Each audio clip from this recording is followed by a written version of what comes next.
Nós paramos no auge com o Roberto, de uma exploração que culminou com a história da normose, né?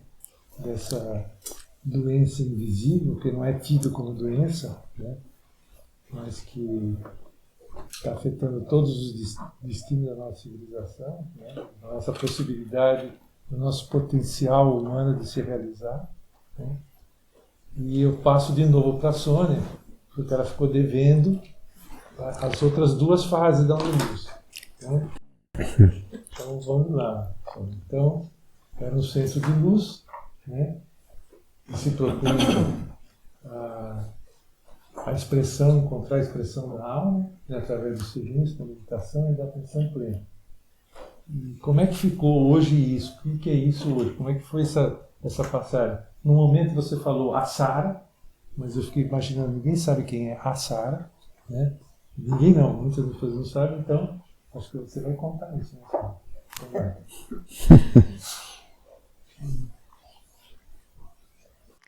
Então, essa primeira fase, tempos depois a gente, né, passou a chamá-la da fase, né, ou o aspecto, porque a Uniluz ela é feita desses aspectos. Né? A gente percebeu uma hora que, para a Uniluz ser a Uniluz, ela teve que passar por essas experiências. Né?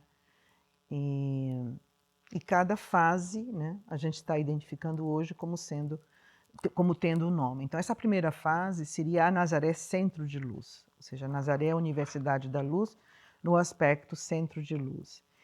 E esse aspecto foi completamente orquestrado pelo Trigueirinho, pela presença dele, ou seja, foi o período da instalação, né, física da experiência, foi o período da construção, foi o período, vamos dizer assim, em que nós aprendemos a viver em grupo, né? Foi o período assim em que toda uma informação que era necessária de se ter, todo um conhecimento, toda uma experiência que era necessária, né? ela foi acontecendo, né, com a presença dele, com o apoio dele, e a gente recebeu essa orientação que casa perfeitamente com a ideia que ele tinha do que seria um centro de luz. E nesse período, né, houve um momento em que nós tivemos aqui a presença da Sarah Marriott. Ela se chama Sarah Marriott. O Trigueirinho esteve um período, antes de Nazaré acontecer, ele passou um período na comunidade de Findhorn. Aqui todo mundo conhece Findhorn, sabe da existência de Findhorn. Então, Findhorn é vamos dizer, um centro, né, de vida espiritual também, uma comunidade espiritual, um local que também em 60 anos, eles já têm 60 anos, né? Em 60 anos eles realizaram assim um trabalho extraordinário. Eu acho que quem tiver interesse pode ir para o site deles, porque ali tem tudo, tem a história, tem todas as informações necessárias e o que está acontecendo, né, nesse momento atual. O Trigueirinho esteve em Findhorn, coincidentemente também eu estive também, inclusive sem saber que Nazaré iria acontecer, não tinha a menor ideia, conheci a Sara também lá antes de ter ideia, antes de não poder imaginar que uma hora Nazaré iria acontecer e que a Sara viria para o Brasil, né? Mas o Trigueirinho, tendo estado lá em Findhorn, eu imagino que ele tenha visto algo em ação, ou seja, tenha visto alguma coisa que o inspirou, né? Na comunidade de Findhorn. E quando nós nos instalamos aqui, nós tivemos algumas, digamos assim, algumas inspirações vindas de Findhorn. E algumas das experiências que se vivia em Findhorn, eu diria que as danças circulares sagradas, por exemplo, é uma experiência que eles faziam lá na época, eu imagino que continuem fazendo, e isso foi uma das coisas que Nazaré trouxe também, que adotou, né, que a gente desenvolveu depois um trabalho com essas danças circulares. E Findhorn foi visitado por muitas pessoas, né? Um centro muito importante, eu diria, né, para o desenvolvimento da consciência, para, eu diria assim, revoluções culturais, né, toda uma informação fundamentada vamos dizer assim, tanto na vida espiritual quanto, digamos assim, num pensamento ecológico, num pensamento natural, né?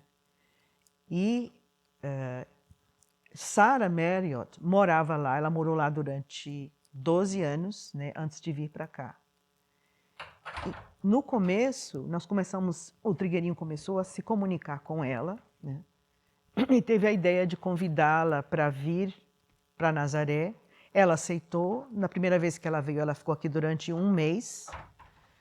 E a vinda dela foi muito importante, porque o que ela vivia, o que ela narrava nos livros que ela escreveu, tinha absolutamente tudo a ver com aquilo que o Trigueirinho trazia do ponto de vista, vamos dizer assim, do ponto de vista esotérico. Por exemplo, Trigueirinho falava de iniciações. Trigueirinho falava, vamos dizer assim, de seres fazendo um trabalho alinhado com uma hierarquia espiritual. E a Sarah parecia ser alguém que demonstrava isso na prática, ou seja, ela era alguém que manifestava claramente esses aspectos de um iniciado, e ela também, vamos dizer assim, fazia um trabalho de meditação, né, que era único, ou seja, ela tinha o seu próprio processo de meditação e ela compartilhava nas obras que ela escreveu e na vida dela, no contato com as pessoas, ela compartilhava como ela percebia esse processo de meditação, como era a meditação para ela, né? Ela veio para cá, ficou 1 mês e depois ela viu que ela tinha um trabalho a realizar aqui e ela aceitou o convite de se mudar para o Brasil e de vir morar em Nazaré. Tudo isso levou um processo, houve um tempo para que todas essas coisas fossem se alinhando, até chegar o momento em que ela veio e decidiu ficar. Então, por um período, nós tivemos o Trigueirinho e a Sarah como, vamos dizer assim, mentores espirituais do trabalho, né? Então, ela também realizava palestras, encontros, e ela compartilhava o que para ela era a vida espiritual que ela vivia. Durante um período, a presença dos dois, vamos dizer assim, foi muito estimulante para quem vinha aqui, para quem vinha visitar, para quem estava morando, né?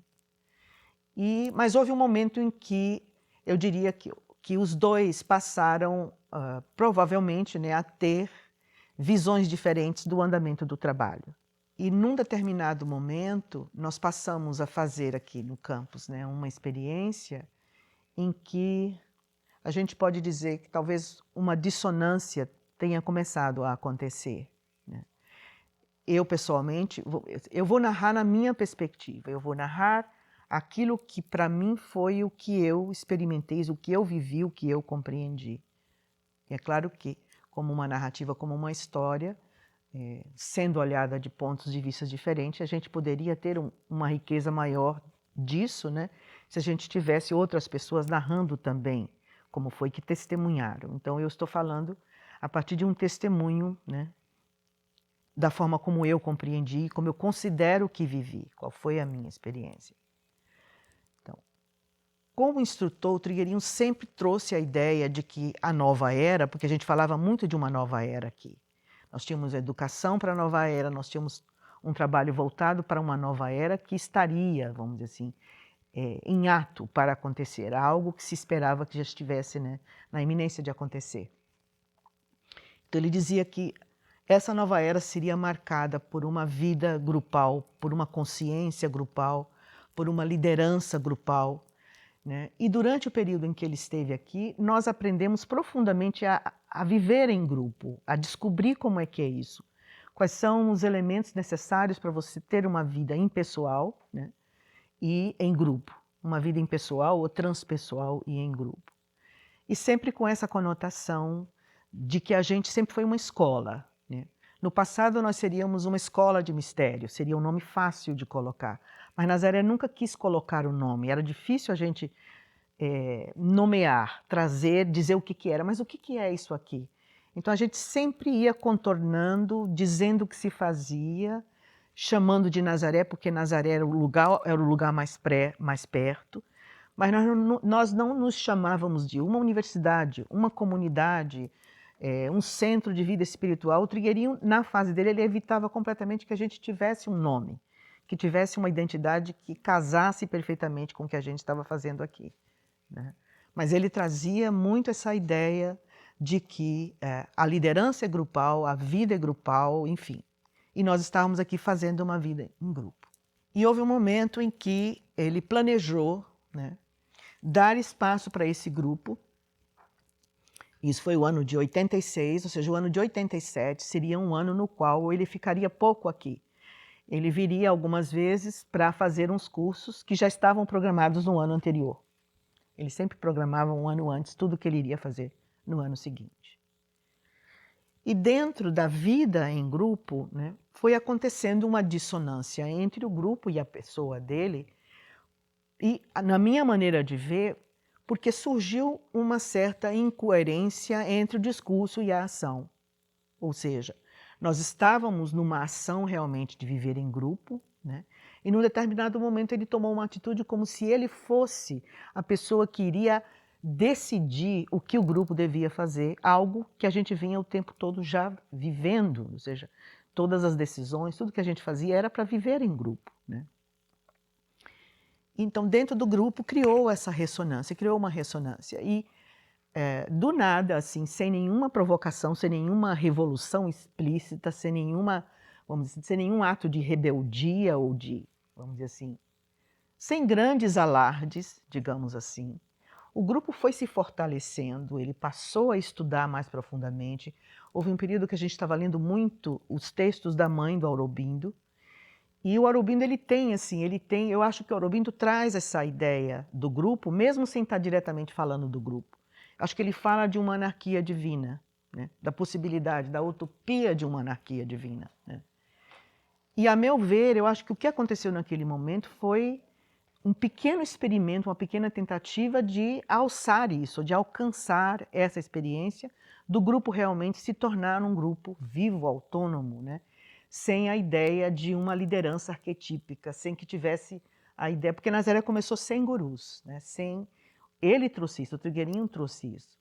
A gente não estava numa era mais de gurus, de um orientador maior, alguém que vai, vamos dizer assim, carismaticamente determinar o destino de todo mundo. A gente já começou não vivendo isso, a gente já começou livre da ideia de um guru, mesmo com ele sendo alguém que nos orientava. Ele não assumia essa postura. Ele não era alguém que vinha, entendeu, e exigia, sei lá, ritos ou formas de comportamento, não. Isso não, já foi do dia zero de Nazaré, né, até o último dia em que ele ficou aqui. Ele nunca exigiu nada, assim, que o colocasse num pedestal ou como alguém, né, que estava ali na posição de um guru. Cada um tinha liberdade de se relacionar com ele da forma que mais era possível, ou como a coisa podia acontecer, assim como tinha que ser, mas não, essa ideia não existia. Mas a contradição foi que, quando ele tomou essa atitude, de alguma forma ele fez com que o grupo se desestabilizasse num processo de crescimento que já vinha acontecendo. E aí, então, algumas pessoas do grupo, né, passou a se relacionar com ele de uma forma, vamos dizer assim, como se a voz dele não fosse a única voz a ser ouvida. Seria a forma como eu vivi. Porque assim, nós não discutimos, nós não brigamos, não tivemos um momento, entendeu, em que... E essa ação, ela começou a frutificar no grupo. Então, todo aquele senso, talvez, de autoridade que ele tinha, ou o que ele propunha, né, foi como se assim, fosse se desenergizando. Ele foi perdendo a energia, naturalmente, né, para fazer as propostas que ele queria fazer e que talvez não coincidissem com um ano em que ele não estaria aqui e que o grupo floresceria, o grupo se fortaleceria ainda mais, assim, como se uma ideia visionária ganhando, né, realidade, ou seja, realmente se manifestando.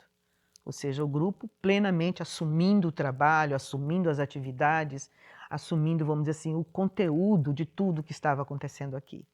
Então, esse ato contraditório criou no grupo essa reação, que eu diria, acho que foi até uma reação quase que química, né, assim, dentro do espaço, e ele foi perdendo, vamos dizer assim, naturalmente, a voz ou a capacidade, vamos dizer assim, talvez de convencimento, ou de proposição, ou de, né?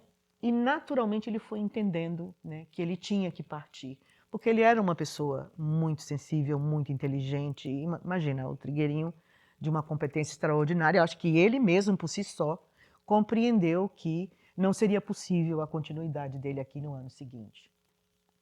Então ele veio, né, especificamente no ano de 87, só para cumprir com o programa que ele já tinha lançado, e ele veio aqui 3 ou 4 vezes, eu teria que olhar a programação para ver se foram 4 vezes ou 3 vezes que ele veio, eu não lembro agora, mas enfim, ele veio aqui somente para cumprir com essa programação e para as pessoas que queriam vê-lo, né? E a Sara foi naturalmente, vamos dizer assim, se colocando da forma como ela se colocava, ou seja, muito mais apoiativa da vida em grupo, né? Muito mais, vamos dizer assim, deixando que o grupo realmente assumisse a programação, assumisse a liderança, assumisse, vamos dizer, tudo o que iria acontecer em Nazaré a partir de então, né? Então ela foi absolutamente apoiativa disso e ela ficou junto com o grupo para dar continuidade ao trabalho, né? E a fase Trigueirinho, ela se encerrou no final de 86, né? Ele saiu daqui no final de 86, tendo feito o último trabalho, que estava na programação de 86, e nós sabemos que em seguida, né, ele já estava no processo de busca e de formatação do novo trabalho dele, que foi o desenvolvimento de Figueira. Eu não sei se aqui, eu sei que você falou comigo há pouco, você esteve lá, eu não sei quantos de vocês aqui já estiveram em Figueira, ou conhecem Figueira, ou fizeram alguma experiência lá. Eu, pessoalmente, nunca fui a Figueira, né? E não tenho, assim, nenhuma autoridade nem conhecimento para falar, vamos dizer assim, de Figueira. Mas sei que foi um trabalho desenvolvido, que se expandiu, cresceu e que existe até hoje. É o que eu, honestamente, assim, tenho a dizer de um jeito correto, de um jeito apropriado, né? E com a Sara presente, a gente diz que nesse momento se inaugurou a segunda fase de Nazaré Uniluz, né? O aspecto comunidade espiritual. Então, nesse momento, ou seja, o aspecto, o sentido de comunidade, né, começou a se desenvolver a partir daí, né? Porém, o Trigueirinho já tinha, de uma certa forma, desenhado qual seria esse espírito de comunidade de Nazaré, né? Que não seria o espírito de comunidade, por exemplo, das pessoas viverem em comunidade, constituírem família, desenvolverem, vamos dizer assim, modelos de vida em comum, né? A ideia de comunidade que ele já tinha, vamos dizer assim, de uma certa forma visionado, seria a ideia da comunidade, de uma comunidade de almas, ou seja, de pessoas vivendo por uma afinidade anímica, né? E que o grupo de alma não seria só as pessoas vivendo fisicamente no espaço. Esse grande grupo de alma, essa grande comunidade de alma seria uma comunidade ampla, né? Existindo em níveis de consciência, e essa seria, isso simbolizaria para Nazaré o sentido de comunidade. Foi um período desafiante, bem desafiante, porque assim, ele sai, fica Sara, né? O sentido de comunidade estava planetariamente muito presente em muitos lugares, né? E nós já sabíamos que nós não éramos uma comunidade alternativa aqui, nesse espaço. Nazaré, inclusive, tentou desenvolver um trabalho chamado Nazaré Criança, aqui perto. E casais vieram para viver, para se desenvolver e dar andamento a esse aspecto, né, de uma Nazaré Criança. Porém, o trabalho não floresceu, ou seja, né, seja lá por que razão, né, ou seja, pela própria competência das pessoas, ou pelas afinidades entre as pessoas, ou por o tempo não ser o tempo ainda correto e perfeito para isso, enfim. Ou pelo fato também de, vamos dizer assim, os dois locais não terem, talvez, autossuficiência, não serem autossuficientes para dar continuidade, ou um ajudar o outro nessa continuidade, né? Eu só sei que o trabalho não se desenvolveu além de uns 4 ou 5 anos, né? E esse aspecto comunidade de Nazaré Uniluz permaneceu com a presença da Sara aqui no campo, né? com, vamos dizer assim, basicamente um grupo de residentes sustentando toda a programação, sustentando a vinda das pessoas, sustentando aquilo que a gente oferecia, e entrando mais, vamos dizer assim, numa experiência que eu diria que é essa experiência do tácito, né? Ou seja, o que a gente oferecia? A gente oferecia exatamente as salas de aula, que hoje nós chamamos de salas de aula. Então, era a sala de aula da padaria, a sala de aula da horta, né? A sala de aula das casas, né? Do cuidado com as casas, a sala de aula da cozinha, a sala de aula do jardim, a sala de aula da horta. Então, nós passamos, vamos dizer assim, de uma certa forma, viver o conhecimento que estava aqui instalado, ou viver a experiência que tinha sido instalada nos 7 primeiros anos, viver isso de um jeito tácito, né? De um jeito em que era isso que Nazaré tinha a compartilhar com as pessoas, era isso que Nazaré tinha a oferecer às pessoas. Essa vida em grupo, uma liderança em grupo, né? E a experiência do autoconhecimento, da autoindagação, da autodescoberta, da meditação, né? No âmbito de uma comunidade espiritual, no âmbito de um grupo vivendo, né? Espiritualmente num espaço co-criativo, né? Durante os primeiros anos, essa comunidade, vamos dizer assim, se manteve, nós passamos um período de muita abundância, e na medida em que o ciclo dessa experiência foi se fechando, né, Nazaré passou a, vamos dizer assim, a ter menos, eu diria, competência, né, o trabalho como um todo passou a ter menos competência, seja lá por que razão, que não vamos examinar isso aqui agora. É examinável, sim, é acessível, sim, de atrair, vamos dizer assim, residentes. Então, o trabalho entrou numa crise mais séria, né, por conta de não ter um número de pessoas suficiente para essa sustentação. E aí nós entramos vamos dizer assim, numa nova fase, que é a fase que a gente chama de Nazaré Centro de Vivências. E a partir daí se encerrou o ciclo no qual somente os residentes de Nazaré faziam propostas para que as pessoas viessem até aqui, né, fazer a aprendizagem, estar vivendo a proposta de Nazaré. Né. A gente abriu espaço, então, para que outros facilitadores, que não os residentes, pudessem vir até Nazaré. Então, Nazaré passou a ter o viver em grupo, que nós chamamos hoje a nossa metodologia, ou seja, a metodologia da universidade é a metodologia do viver em grupo. Esse viver em grupo foi ficando mais claro, foi se tornando mais consistente, né, no sentido de vivê-lo aqui, no campus, porém ele não era suficiente na época para que o trabalho tivesse uma continuidade. Com a vinda de facilitadores externos, né, a gente tinha programas de final de semana, mas contávamos ainda com uma residência que ficou bastante instável durante um período. Períodos em que a gente tinha um grupo suficiente, períodos em que a gente não tinha tanta gente, né? Períodos em que a gente tinha aqui heróis e heroínas, vamos dizer assim, que faziam uma sustentação quase que miraculosa, né? No sentido de oferecer o espaço, o trabalho, a ordem, a limpeza, a nutrição, né?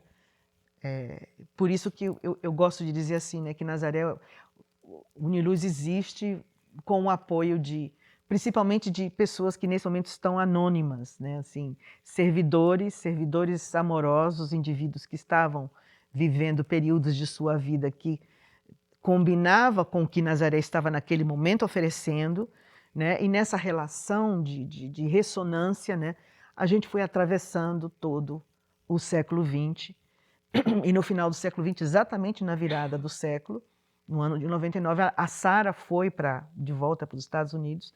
Ela já estava fragilizada, ela já estava com 95 anos quando ela saiu daqui. Não, desculpa. Ela saiu em 1999, ela saiu em abril de 99. Quem nasceu em 1905 tem quantos anos em 99? 94, né? 94. Então ela saiu daqui com 94 anos e ela voltou para os Estados Unidos para morar com a irmã dela. Então, a saída da Sara, assim, a meu ver, né, acho que é o nosso ver, parece ser assim um símbolo do fechamento de um ciclo também, né? E aí começa, ou seja, o fechamento de um período de Nazaré, né? E na virada do século nós estávamos assim bastante talvez esvaziados, né? Em todos os sentidos falando. E houve um momento em que parecia que a gente ia realmente encerrar o trabalho. E encerrar o trabalho da forma como está no nosso estatuto para ser encerrado. Ou seja, Nazaré nasce sem a ideia de propriedade. Então, Nazaré não tem um dono específico. Ninguém pode se considerar proprietário de Nazaré Uniluz. Ela foi fundada com a ideia, né, de ser um trabalho, vamos dizer assim, sem a propriedade de um proprietário ou um grupo de proprietários. E se uma vez, vamos dizer assim, se esse trabalho se encerra amanhã, pelo estatuto nós teremos que encontrar uma instituição afim, né, para que o que está aqui seja passado para essa instituição afim. Ou seja, Nazaré se doa, né? Se ela acabar, ela se doa para, vamos dizer assim, algum outro projeto que possa dar continuidade. Né? Deixa eu só fazer uma coisa. Você fala de estatuto, né? Ou seja, estatuto passa a existir no momento em que Nazaré se torna uma pessoa jurídica. Né? E quando é isso? Porque na época do Trigueirinho não era, na época da Sara também não era, não é isso? Não era. A gente precisou, nos anos 90, nós primeiro nos transformamos numa associação. Naquela época tinha que registrar tudo, né? Assim, enquanto o Trigueirinho estava aqui, os recursos que entravam transparentemente se distribuíam, se doavam, vamos dizer assim, para dar continuidade ao trabalho, né? Depois, vamos dizer assim, os recursos que entravam eram totalmente usados e às vezes faltava, né? Já no finalzinho faltava, não tinha recurso suficiente para manter, né? O trabalho sempre foi voluntário até essa virada do século, até o comecinho do século, ou seja, ninguém recebia nada para trabalhar aqui. Todas as pessoas que vieram, elas vieram inspiradas por alguma coisa que elas mesmas sabiam que essas coisas estavam dentro das pessoas, né? Para elas permanecerem aqui e apoiarem, né? Então, Nazaré teve essa graça de passar um bom tempo, tendo indivíduos se aproximando do lugar e ficando aqui da forma que era possível ficar, né? Teve essa graça de passar um bom tempo de graça. De graça, exato. Por indivíduos que vinham, eram tocados, acreditavam, ficavam pelo tempo necessário, né? E apoiavam para que o trabalho continuasse, né? E também pessoas continuavam sendo atraídas, né, para virem para cá e viver o que estava sendo oferecido aqui. Só se me permite, tem um aspecto extremamente interessante dessa época, que considero assim bastante, né, que era a troca financeira. Como é que ela acontecia? O lance da caixinha, do envelope. Sim, é verdade. É bem importante. É bem importante, porque assim, a gente não tinha valores estabelecidos, né? Então, tudo era feito, vamos dizer assim, no âmbito da contribuição, que a gente chama de contribuição consciente, né? Então, você vem fazer a experiência e isso até hoje é vigente, né? Você tem atividades que a gente tem isso em vigência, você faz a sua experiência, você passa o período que você decidiu passar aqui e depois você é convidado a buscar o valor que você quer representar, né? Evidentemente numa quantia, né, por aquilo que você viveu. Então, você vem e você colabora. E nessa época era assim, tinha os envelopinhos nos quartos, né, as pessoas passavam o fim de semana ou a semana, quando encerrava a atividade colocavam o valor, né, o cheque ou o dinheiro em espécie, dentro daquele envelope que depois era recolhido e a gente tinha então a noção, né, do que foi que monetariamente, né, a gente recolheu, né, naquele período. E a Sara, ela também, ela colocava o tempo que ela viveu aqui, além dela nutrir, né, com a presença espiritual dela e com o ser dela, o que ela era, que era o que ela podia dar de si, ela também depositava todo mês um valor, né, da aposentadoria dela.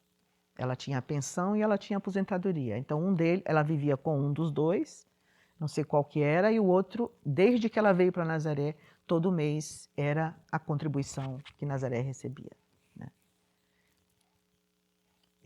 E até esse momento, entendeu, em que a gente passou pelo período de considerar, né, o encerramento do trabalho, então, o grupo de associados, porque depois a gente passou a ser uma associação e depois a gente passou a ser uma ONG mais recentemente, né? Ou seja, Nazaré Uniluz já surge no aspecto OCIP, não ONG, desculpa, OCIP. A palavra está errada, OCIP.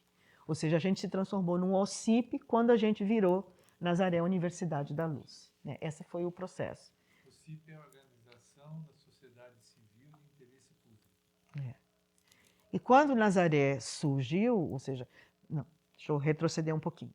Então nós chegamos nesse ponto de quase que encontrar uma organização afim para assumir o que existia aqui, né? Em termos de construção, enfim, de bens imóveis, né? Bens imóveis, é isso? Acho que é o que estava aqui tudo construído, né?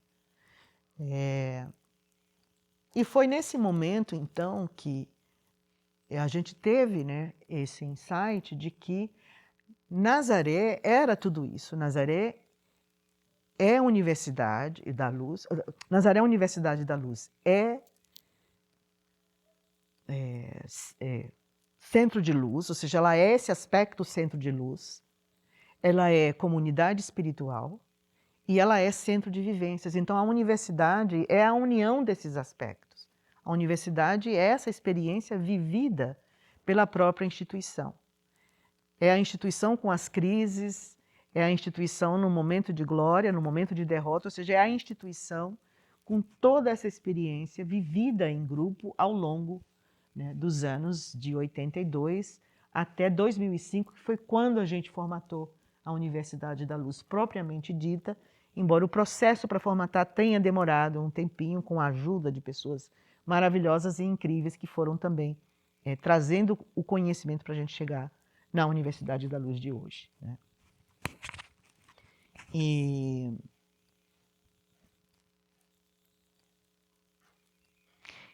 nós estamos aí, né? Nós estamos nessa instância, né, da universidade. E eu acho que o que a gente tem presenciado nos últimos anos é talvez um desenvolvimento cada vez maior, com uma ampliação que parece estar realmente muito presente nesse momento que a gente está vivendo.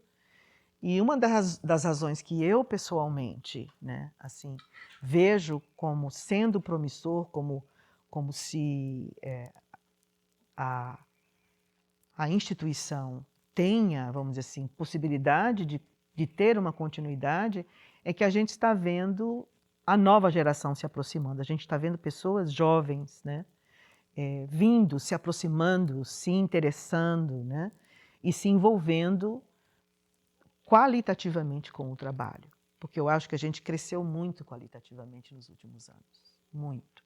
Né? Então, para mim, esse é um sinal, né, assim, de que é possível, é provável, nós temos grandes possibilidades de amadurecer como instituição, né, nesse momento.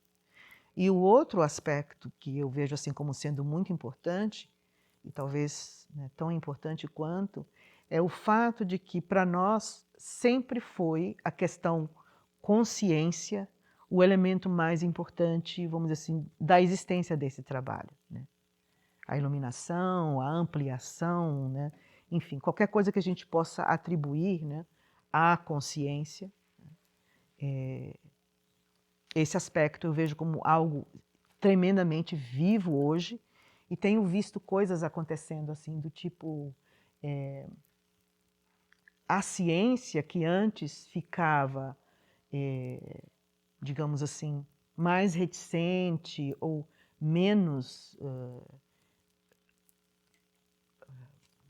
aberta para um relacionamento, né, com esse aspecto digamos assim, da vida subjetiva, da vida espiritual, né?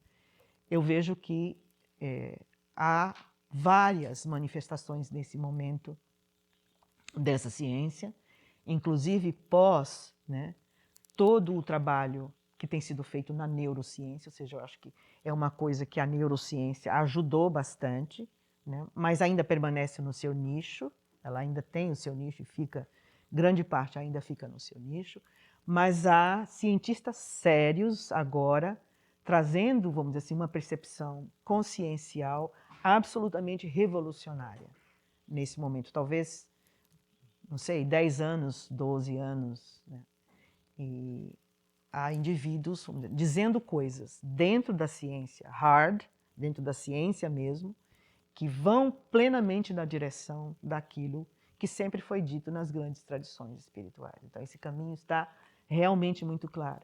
E por isso eu vejo uma grande força no trabalho dessa universidade. Eu acho que a possibilidade, vamos dizer assim, da gente expandir, da gente continuar fazendo o que a gente faz, né? apoiando isso, eu quero dizer, apoiando, né, o esclarecimento, vamos dizer assim, à luz da consciência, né? Porque essa luz da qual essa universidade trata é a luz da consciência, né? A luminosidade, né, da consciência, onde quer que ela reverbere. Então eu vou aproveitar isso e vou passar a bola para cá, né? Porque o Roberto já tinha falado desse aspecto, né? das 4 grandes linhas, né? da compreensão humana, da arte, da filosofia, da ciência e da espiritualidade. Eu tinha antecipado essa ideia que pré-corroborando o que a Sônia está acabando de falar, né? Então eu queria passar para você essa questão, como é que você está vendo hoje, né? E também, se possível, se houver alguma analogia possível, entre essa questão que a Sônia mostrou do refinamento do objetivo, do que fazer dentro da Unipaz, né? E com essa visão da ciência em decadência no bom sentido, né? Tá bom essa pergunta? Está muito confusa? Tá ótimo. Uma pergunta esquisita. Esquisita. Então, muito apropriada. Não, muito apropriada. O esquisito em espanhol e italiano é o que é raro, o que é saboroso, o que é precioso. Então, gostei muito de escutar essa fala da Sônia sobre o processo de desenvolvimento, né, de quem estava desde o início. E com relação à Unipaz, eu disse que nós partimos do princípio de que é preciso um outro paradigma, um outro aprender a aprender. Então colocamos a ênfase na educação. Uma educação integral, a partir de uma teoria fundamental. Essa teoria fundamental, ela tem no seu cerne a arte de viver em paz, do Pierre Vai, que foi premiado na Unesco no ano 2000 com uma forma de atuar criativamente por uma educação para a paz. E ela vai se expandindo, é uma teoria fundamental dinâmica.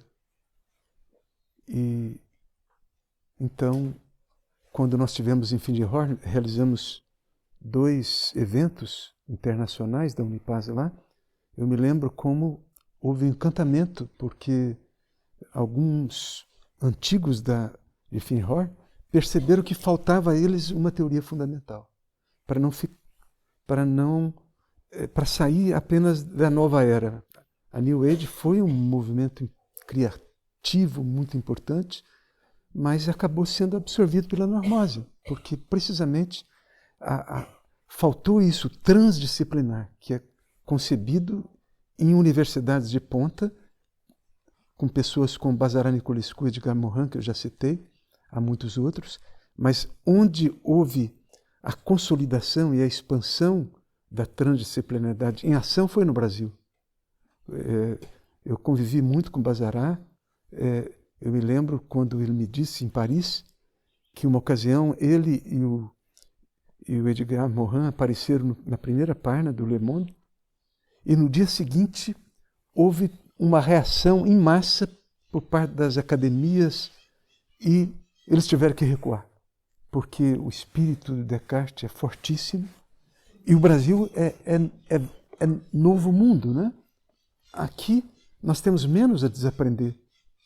A verdade é que o Brasil só tem 500 anos de colonização e há um frescor maior, apesar de todas as contradições que nós conhecemos muito bem, mas há uma força de criatividade impulsionadora. Então, o Pierre me passou a tarefa de uma concepção francesa da formação holística de base que ele fez com a Monique Tony e o Jean Villelou, para que isso fosse implementado no Brasil, a partir da teoria fundamental.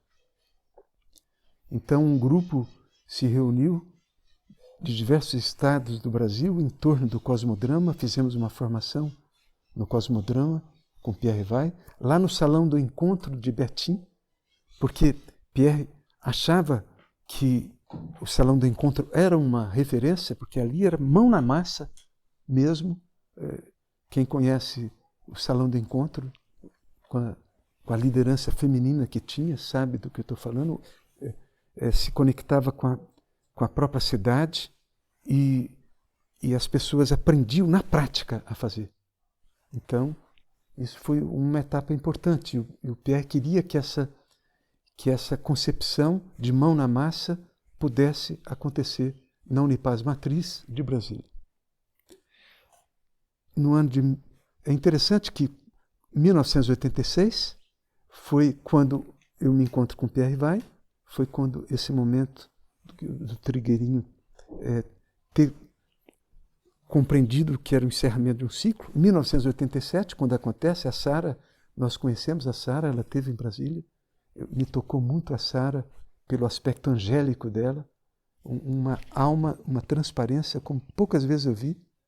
Então, foi muito interessante que ela levou também, ela fecundou a Unipaz, a Sara. E em 1989, nós iniciamos o grupo piloto da formação holística de base, com um quadro internacional de professores, participavam pessoas do Brasil, só pessoas muito qualificadas. Foi essa, digamos, o que eu vivi no Congresso Holístico Internacional, foi representantes muito, eu diria que diferenciados da ciência e da filosofia e da arte e da tradição espiritual atuando. Então eu me dei conta que se a gente realmente quiser algo efetivo que se desdobre, que possa incluir as novas gerações, é preciso o qualitativo. E foi o que eu busquei imprimir na turma piloto da formação holística de base, onde eu era o implementador, eu era o coordenador da turma, eu fazia parte do quadro didático, mas o mais importante para mim, mas de longe, eu era aprendiz. Eu era aprendiz e vivi como aprendiz até o final da formação holística de base. Foi como se o primeiro congresso holístico tivesse se desdobrado em quase 3 anos. E foi esse projeto que fomentou lideranças em todo o Brasil. E aí pessoas reivindicavam: queremos a Unipaz aqui no Rio de Janeiro, queremos a Unipaz na Bahia, queremos a Unipaz no Rio Grande do Sul, queremos a Unipaz no Rio Grande do Norte. E aí nós tomamos uma decisão que foi muito importante, porque nós poderíamos ter pretendido ter uma supremacia e cobrar e fazer como se faz com a Coca-Cola, simplesmente um modelo desse mercadológico. E nós chegamos à conclusão que não queríamos ser um Vaticano. Nós abriríamos mão dessa questão desde que a Unipaz queria se irradiar para os diversos estados, tivesse pelo menos 2 pessoas formadas na formação holística de base, para poder manter a chama que precisava manter. Ou seja, não é a instituição, é o movimento, é toda essa tensão que há entre o movimento e a instituição. Vem um movimento, digamos, um Cristo, um Buda, um Maomé. O movimento é amor e compaixão em ação. Aí vem a instituição. Sempre, inicialmente, com bons motivos, para manter o Dharma, para manter viva. Mas acontece que a instituição são seres humanos e acaba a instituição engessando o movimento, né? E aí é preciso um Francisco de Assis para realmente retomar o movimento, mas aí vem de novo a instituição. É uma tensão criativa necessária e nós percebemos que era preciso, sem desprezar a instituição, porque é preciso um enraizamento na matéria e na sociedade, porém, dosificá-la para que ela esteja a serviço do movimento e não o oposto. A contradição normótica acaba a instituição se apropriando do movimento e aí fazendo de Deus um latifúndio, essas histórias que a gente conhece, não só na religião, mas também na ciência, nas academias, muito isso nas academias. Ficam os proprietários do suposto saber e os que estão querendo, como suspeito, saber chegar lá. É um jogo, é o mesmo jogo de poder que você vê na filosofia também e também na arte. Então, bom... Eu tenho que Cronos acima da minha cabeça bom. esteja... tem uma mãozinha ali levantando, né? Então, eu vou concluir. Não, só concluir, mas você começa continuando à tarde. Tá, ok. Eu vou concluir dizendo que a Unipaz se irradiou para todo o Brasil, para a Europa também, para a Argentina, sobretudo na França, na Bélgica, para Portugal. E foi dessa forma que a teoria fundamental, ou seja, a consciência, ou seja, o movimento, pôde se expandir. E, quem sabe, poderemos, à tarde, prosseguir falando dessa dinâmica de quando o próprio Pierre fez o psicodrama da morte. Ele não queria ser um guru, ele percebia, mas ele fez o psicodrama da morte com as pessoas mais próximas. Ele chegou, nos levou na casa dele, subiu para o quarto dele, colocou a mão assim, falou: morri, agora se virem. E foi uma experiência fortíssima, porque ele introduziu o psicodrama no Brasil, ele fez psicodramaticamente, ou seja, para sair daquela etapa, para que pudesse seres de diversas, digamos, diversas vocações prosseguir o mutirão.